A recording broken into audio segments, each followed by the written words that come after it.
Apakah Anda juga merasakan pengalaman yang sama? Betul, temen Romo itu betul banget Romo. Memang usaha sekarang mau dagang, mau jualan, sulitnya minta ampun, daya beli masyarakat sedang turun. Ekonominya banyak yang berantakan. Salam damai sejahtera saudara-saudaraku yang terkasih, pencinta firman Tuhan. Berjumpa kembali dengan Bible Learning with Father Joseph. Saudara-saudaraku, bagaimana kabar Anda hari ini, khususnya di hari Minggu ini? Semoga hari Minggu, harinya Tuhan, kita betul-betul bisa mempersembahkan yang terbaik untuk Tuhan. Kasih yang terbaik untuk Tuhan dari diri kita. Maka jangan sampai di hari Minggu kita males ke gereja. Saudara-saudaraku yang terkasih, jangan sekali-sekali males ke gereja di hari Minggu. Karena yang rugi adalah diri kita sendiri. Karena di hari Minggu saatnya yang luar biasa, begitu besarnya kesempatan kita menggali kembali kekuatan hidup kita. Siapa yang sudah ke gereja dan Anda ke gereja mana? Silakan kita ramaikan kolom komen. Saudara-saudara, ini tumben-tumbennya ya, saya ini bikin video jam 10:30 malam di hari Sabtu. Tumben Romo, biasanya kan jam 4:30 pagi ya. Karena saya tahu besok itu saya ada kegiatan pagi hari, sepanjang hari, kayaknya nggak mungkin saya bisa bikin video esok hari. Maka saya bikinnya satu hari sebelumnya. Kalau Anda lihat di Instagram saya, tadi pagi saya sudah foto pakai baju biru, pakai baju ini nih, ketika saya sedang mengajar para pengajar dari tim Komisi Kitab Suci Kerasulan Kitab Suci Keuskupan Agung Jakarta. Itu dari tadi pagi itu. Terus sibuk. Nah, sorenya saudara-saudara, ada salah satu teman saya dari TK, SD, SMP, sampai SMA ngajakin kumpul. Romojo, yuk ikut kumpul yuk sama teman-teman yang mau-mau aja. Apakah Anda termasuk udah di masa-masa susah banget untuk kumpul, susah banget untuk reunian? Kalau direncanain itu, wah banyakkan wacananya, banyakkan gak jadinya. Nah, maka teman saya ini ya udah kita spontan aja, yang mau aja kumpul. Nah, maka terkumpullah 10 orang teman-teman saya ini, seumuran dengan saya. Mereka sudah kenal saya sejak masih TK sampai hari ini. Bayangin coba, ada yang laki-laki, ada yang perempuan. Mereka ngajak saya makan di sebuah tempat makan di Sport Mall Kelapa Gading. Nah, yang luar biasanya saudara-saudara, beberapa teman saya sharing begini. Aduh Romo, usaha lagi sepi Romo. Teman saya usahanya punya toko kelontong besar. Sekarang Romo, cuman 30% Romo dari penghasilan normal. Bayangin coba. Saya lihat di CCTV, itu orang datang ke toko saya cuma beli minyak, beras, sama Indomie. Beli Indomie 4 biji terus udah nggak beli apa-apa lagi. Apakah Anda juga merasakan pengalaman yang sama? Betul, temen Romo itu betul banget Romo. Memang usaha sekarang mau dagang, mau jualan, sulitnya minta ampun, daya beli masyarakat sedang turun. Ekonominya banyak yang berantakan. Teman saya yang satu lagi, dia usahanya tuh kirim-kirim barang gitu.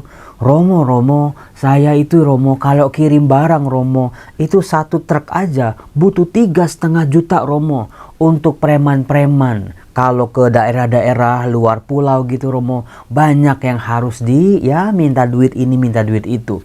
Belum yang lain-lain lagi. Dengan urusan perang tarif Amerika sama Cina, belum lagi soal ekspor impor. Saudara-saudaraku yang terkasih, apakah cerita teman-teman saya ini juga sebetulnya adalah wajah dari kita sekarang ini? Mau usaha sepi, mau kerja tidak menentu, mau resign, mau keluar dari tempat pekerjaan, belum tentu dapat yang lebih baik. Jangankan yang lebih baik, dapat kerjaan lagi aja, itu udah sulit sekali. Saudara-saudaraku terkasih, saya cuman bengong gitu ya kalau teman saya cerita kayak begitu. Mereka juga salah satu orang-orang yang selalu saya doakan supaya rezeki mereka mengalir, supaya rezeki mereka kenceng, supaya hidup rumah tangga mereka akur. Tapi ketika mereka cerita soal sulitnya mencari nafkah di zaman sekarang ini, mengingatkan saya pada satu bacaan yang menjadi bacaan Injil hari Minggu. Bacaan Injil hari Minggu ini Yohanes bab 21 ayat 1 sampai 19. Sebetulnya bacaan ini sudah dibacakan pada masa Paskah beberapa hari yang lalu, tapi diulang lagi di misa hari Minggu ini. Kita semua sudah sangat amat kenal kisah ini, bagaimana Petrus setelah Yesus wafat, bahkan setelah Yesus bangkit, Petrus kembali menjadi nelayan dan dia tidak mendapat apa-apa. Padahal sudah semalam-malaman mencari ikan, jalannya tidak dapat apa-apa. Itu khotbahnya Paus Fransiskus waktu di GBK, Gelora Bung Karno itu, la rete vuota, sia-sia. Udah sepanjang malam menjaring ikan, tapi jalannya ketika ditarik tidak dapat satu pun. Itu namanya jalannya kosong. Romo, kalau Romo nggak sharing di Bible Learning ini, kami juga nggak ngerti sampai ke segitunya, Romo. Ternyata hidup banyak orang, termasuk saya ataupun Anda, mungkin sedang dicerminkan oleh bacaan Injil Yohanes bab 1 ayat 1 sampai 19 ini. La rete vuota.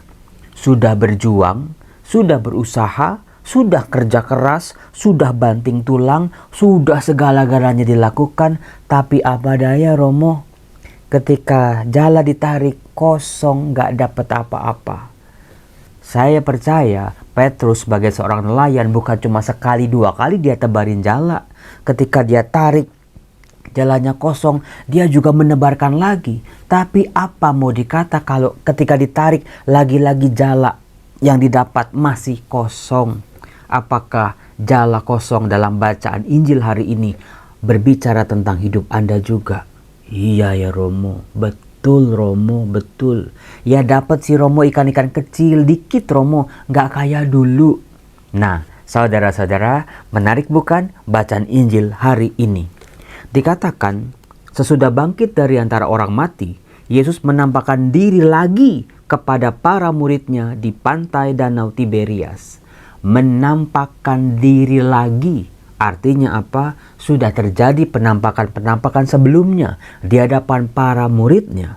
Para muridnya menyaksikan. Tapi ternyata saudara-saudara, prosesnya belum berhenti.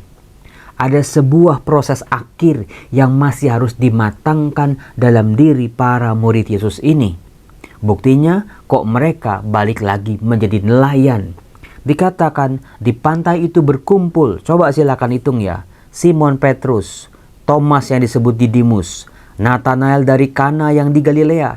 Anak-anak Zebedius itu ada 2. Kemudian 2 murid yang lain, berarti 7 orang, 7 murid, semuanya ikut Petrus kembali menjadi nelayan. Coba 7 itu sebuah ungkapan angka yang mencerminkan seluruhnya, angka yang sempurna.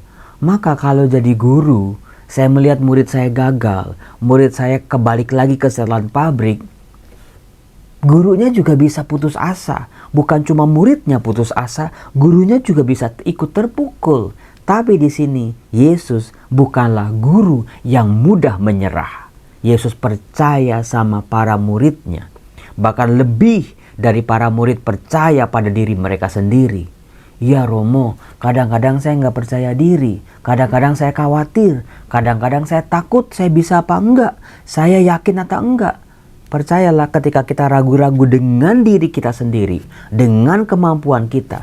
Ada Tuhan yang tidak pernah ragu untuk kita. Catat itu baik-baik.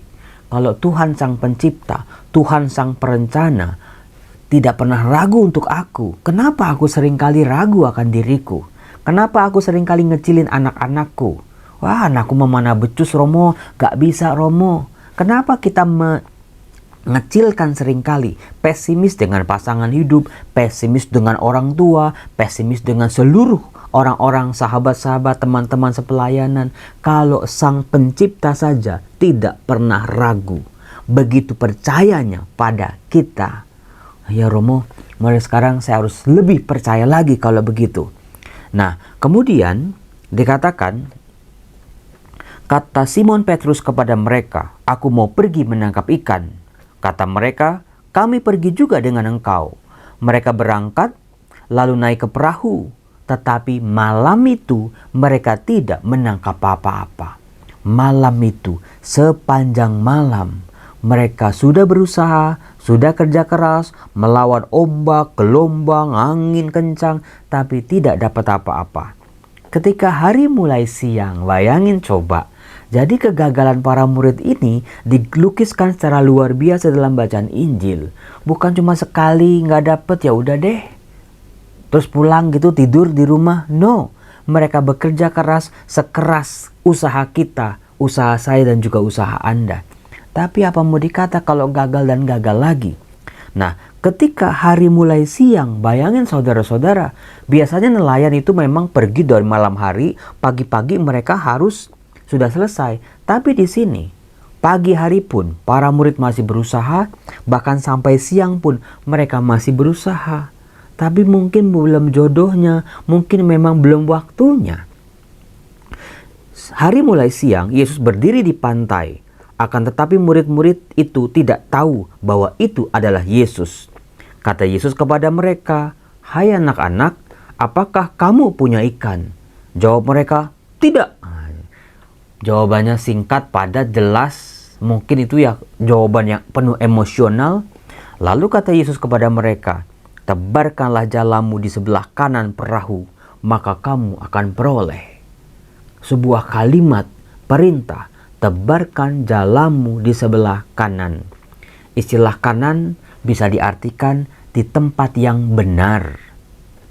Kanan itu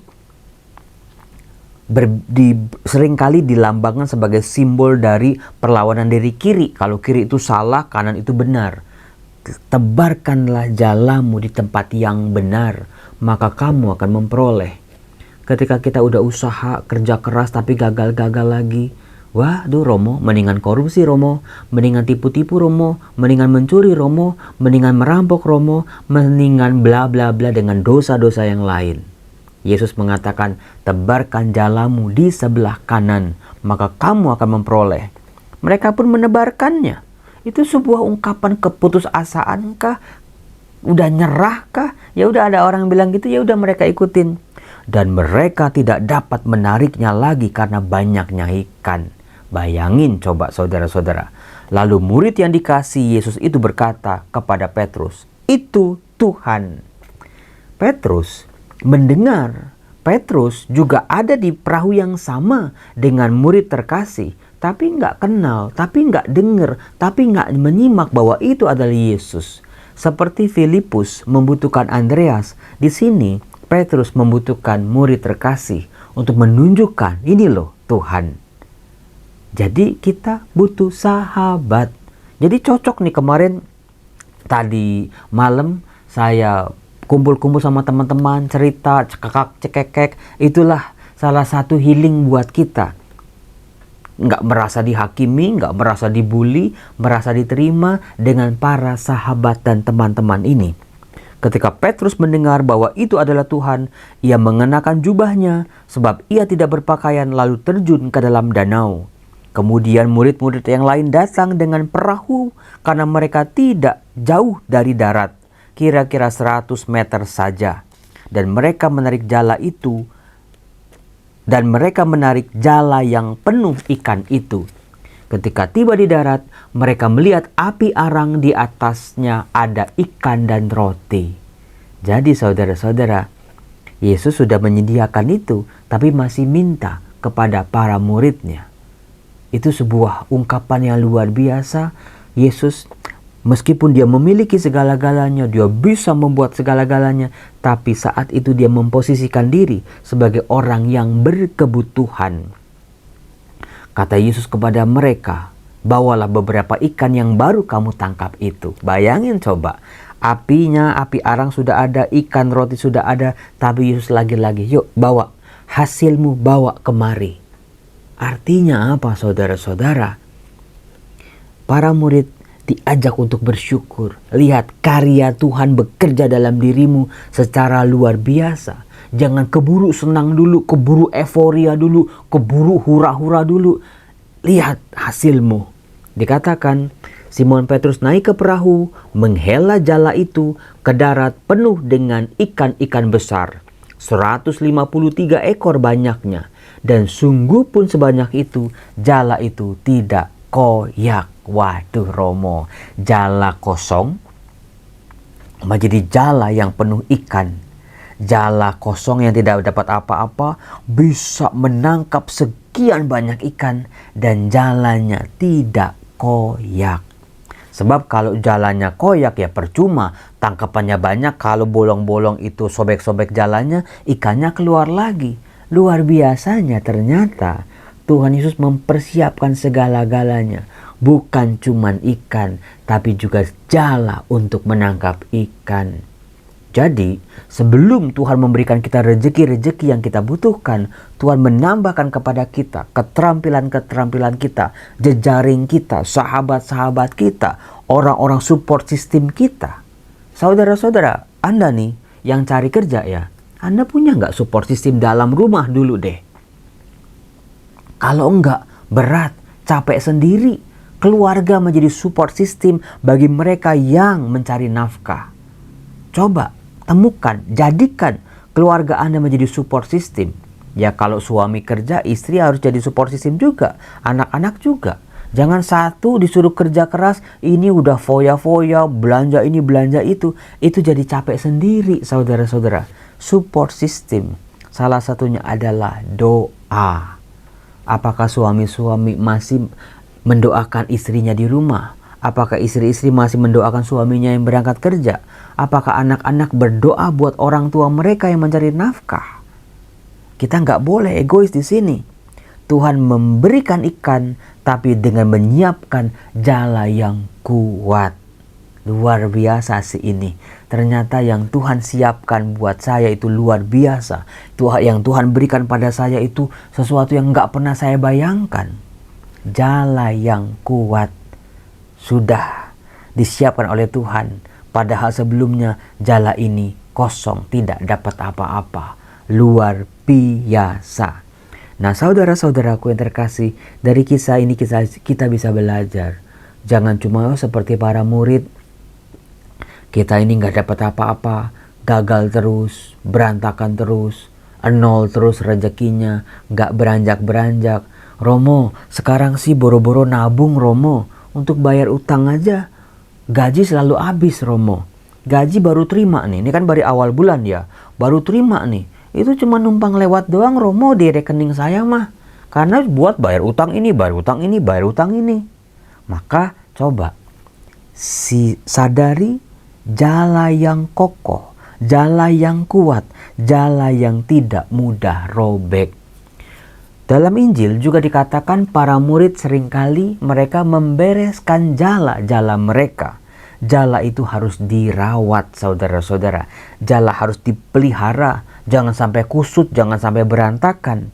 Karena nelayan-nelayan tahu persis kalau jalannya berantakan nggak bisa untuk menebar selebar mungkin area yang bisa dijangkau. Kalau jalannya kusut, kalau jalannya mudah robek karena tidak bisa diperbaiki, yang sudah benangnya udah rapuh-rapuh harus diganti sama benang yang baru.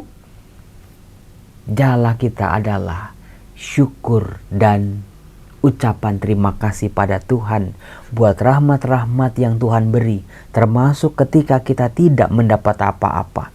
Masih bisakah kita bersyukur minimal untuk kehidupan kita, minimal untuk setiap nafas yang kita hembus, minimal untuk berkat-berkat yang masih ada, yang sudah kita peroleh. Meskipun yang kita minta Tuhan belum kasih, meskipun yang kita harapkan Tuhan kok nggak turun-turunin berkat, seperti jala kosong. Tapi jala ini jangan sampai rapuh. Meskipun hidup kita susah, bersyukurlah dan berterima kasihlah pada Tuhan. Itulah simbol jala. Jala harus rapi, teratur. Jala tidak boleh kusut. Doa kita aja seringkali kusut bukan? Ucapan syukur kita aja kadang-kadang pating pecotot. Ucapan terima kasih kita aja kadang kalau inget. Nah di sini, ya Romo, jala hidup saya itu ucapan syukur dan rasa terima kasih. Bener Romo, ketika saya nggak dapat apa-apa, firman Tuhan mengajarkan kepada saya, tebarkanlah jalamu di sebelah kanan, maka kamu akan memperolehnya.